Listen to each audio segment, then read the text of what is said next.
So a third movie on electron configuration. You're starting to get bored of it. Plus you're also thinking, holy crap, we're only up to number 10. We've got to go up to 118. Well, fortunately, in the foundation year, we only go up to number 36 because that matches what they do in A-level. But even that, you're thinking that might be a little bit tedious, having to do that whole 1s2, 2s2, 2p6, blah, blah, blah. Well, anyway, let's, as you can tell from the title of this slide, we're actually going to fairly soon introduce a shorthand way to do it that makes things a lot nicer. So anyway, sodium's our next one, 11 electrons right there. So it'd be 1s2, 2s2, 2p6, and then 3s1. Okay, and counting up again, just to be sure you know how to do it. There's 1, 2 in the 1s, that's 1s2, 1, 2, 3, and 4, both in the 2s, so 2s2, 5, 6, 7, 8, 9, 10, 6 in the 2p, and then coming down here into the 3s. Drawing little boxes, there's the 1s2, 2s2, 2p6, and there is the 1 electron in the 3s. Now, when we're doing chemistry, we're going to mostly be interested in looking at an atom from the outside. And when you look at an atom from the outside, you don't see the nucleus. You also don't see the electrons that are close to the nucleus. You only see the electrons that are the furthest away from the nucleus, the electrons that define the outermost part of the atom. And so when we look simplistically at sodium, the 1s comes from the first shell, the second 2s comes from the second shell, the 2p comes from the second shell, and the 3s comes from the third shell. And if you remember, the first shell is smaller than the second shell is smaller than the third shell.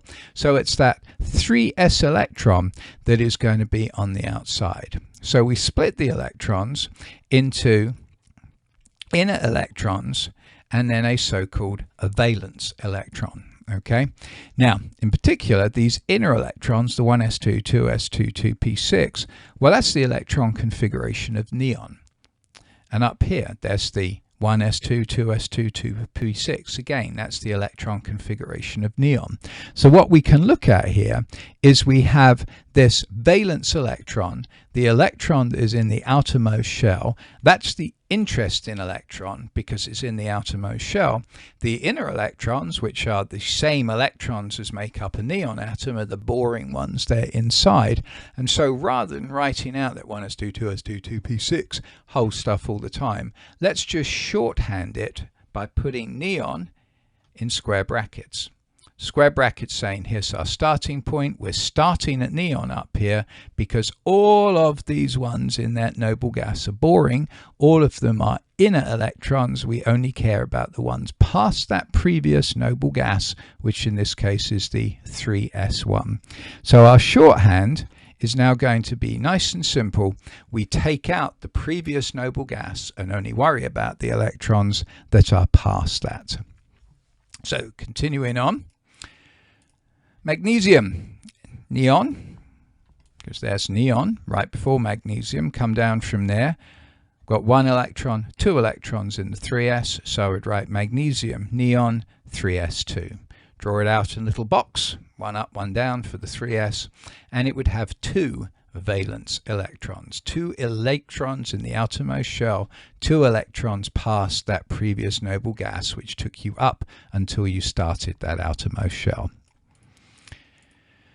Aluminum, or aluminium, my Americanisms kicked in again. 1s2, 2s2, 2p6, 3s2, and then over here into the 3p1. Okay, but the 1s2, 2s2, 2p6 were from neon. The 3s2, 3p1 are both in the outermost shell. They're both in the third shell. So there are 3 valence electrons in aluminium. And I would write its shorthand electron configuration Ne3s2, 3p1. Moving on, silicon. There's silicon, neon right there. Down here, 2 in the 3s, move over here, 2 in the 3p, so neon, 3s2, 3p2, only draw out the boxes of interest.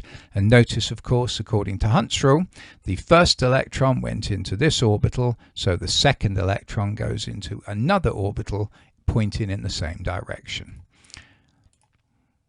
phosphorus, sulfur, chlorine, argon, all filled out like this, following Hund's rule again, and then 4 electrons, 4 valence electrons for silicon, 5 valence electrons for phosphorus, 6 for sulfur, 7 for chlorine, and 8 valence electrons the way we do this for argon, because we start with neon, 3s2, then 3p, 1, 2, 3, 4, 5, 6.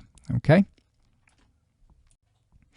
Now, the idea of valence electrons is one that we're going to come back to many, many, many times. And so it's important that we realize that it comes, first of all, from the electron configuration, and then by taking out the previous noble gas, which are by definition the inner electrons, and seeing what is left. So the alkali metals, every single one of their electron configuration is a noble gas followed by 1 electron in the next s electron up.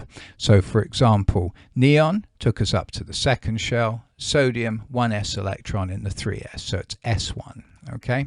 And so that's 1 valence electron. Go to the alkaline earth metals, ignoring poor helium, because of course that's not an alkaline earth metal. These are the alkaline earth metals.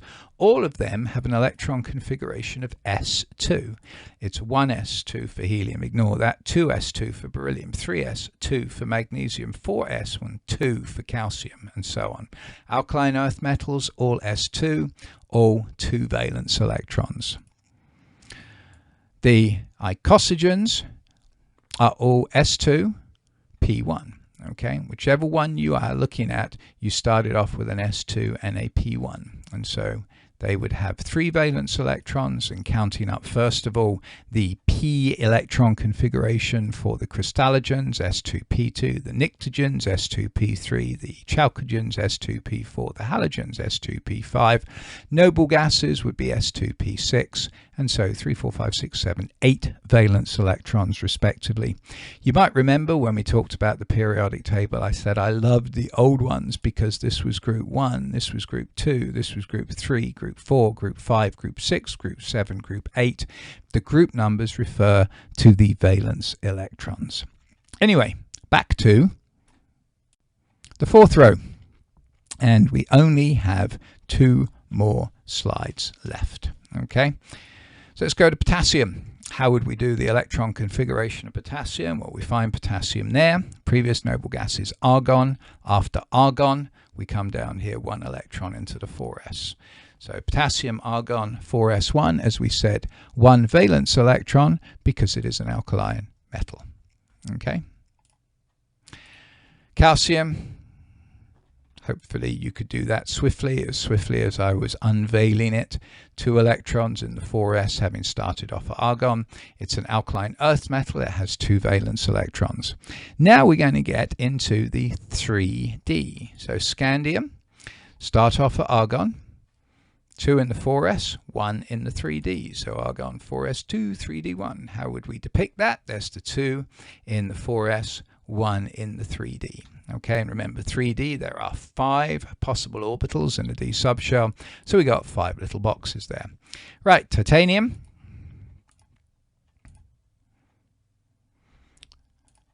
Vanadium.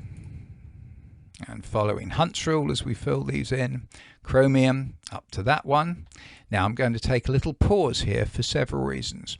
First of all, notice, by the way, that these d electrons are all interesting, even though they're not valence electrons, right? All these transition metals here only have 2 valence electrons. They only have 2 electrons in that 4s, because then we come back down to the 3rd shell.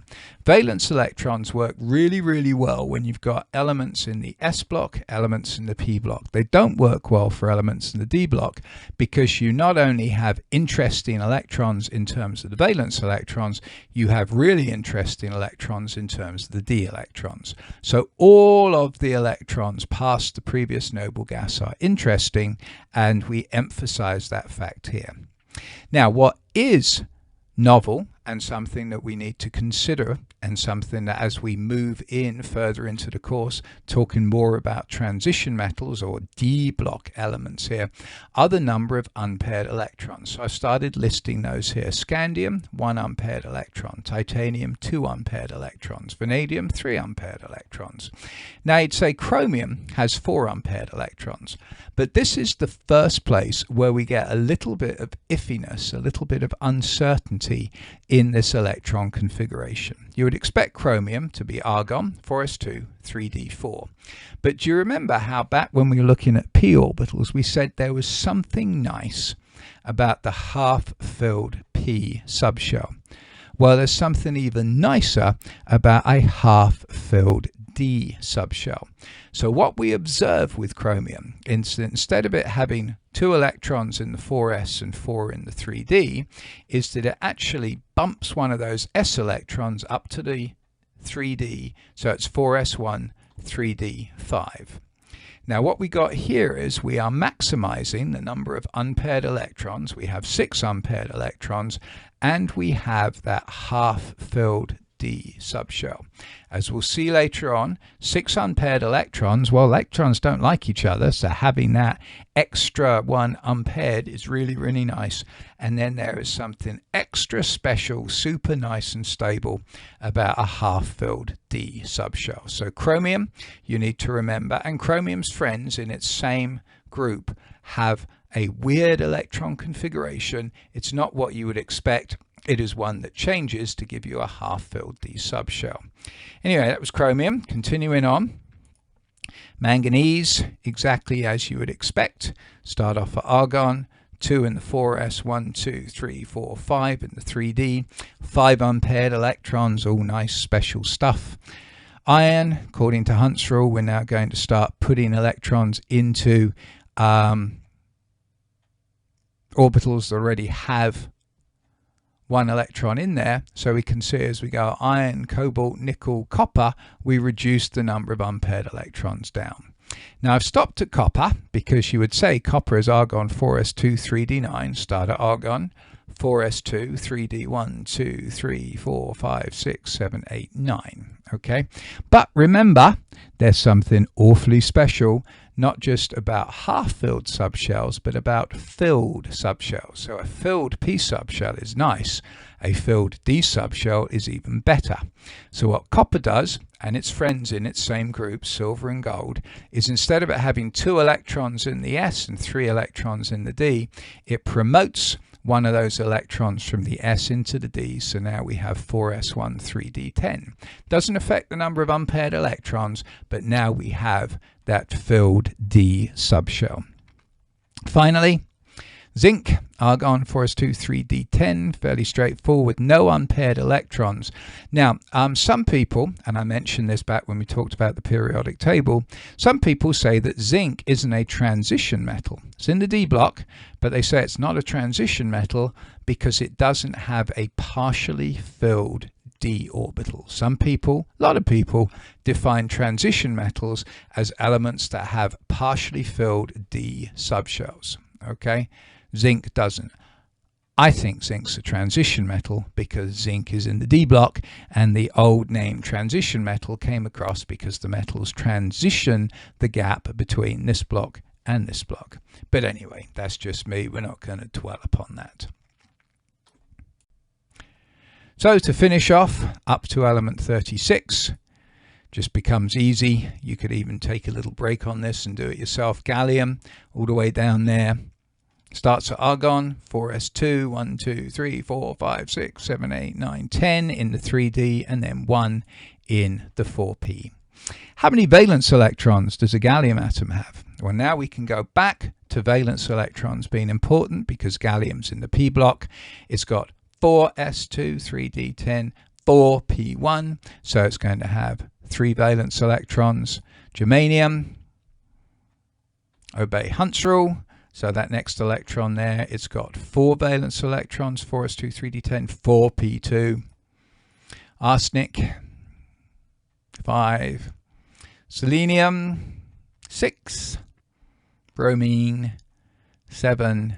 And finally, krypton, the way we're counting them right now, 8. Okay, notice, again, going back to what I said about the groups, all of the icosagens have got 3 valence electrons. Even though some of them, you got this D block and later on the F block sticking in there, that doesn't matter because the D is not valence electrons, the F are not valence electrons. Your valence electrons are those in the highest occupied shell, in this case the 4s and the 4p. Okay, so anyway, quite a lot. We'll practice this in class. There's lots of homework to practice it. I do want you getting a pretty good idea on the electron configurations. How we get from shells to subshells, not very important. How we know the shapes of the orbitals, not very important. What is important is you know the shapes of the orbitals. You see how they contribute to this model. Hope it wasn't too painful. I look forward to discussing this with you in class.